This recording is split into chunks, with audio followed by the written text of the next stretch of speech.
The ocean was calling, the coastline whispering stories. I followed the coast whenever I could, from Bjärred to Kalmar. A ride from sandy beaches to royal castles, with stories told from a land marked by war.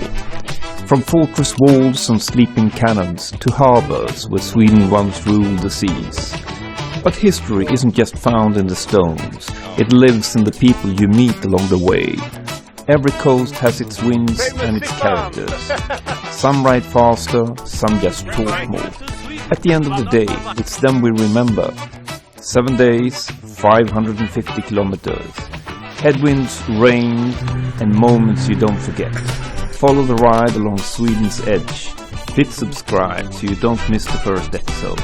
The story begins on November 23rd.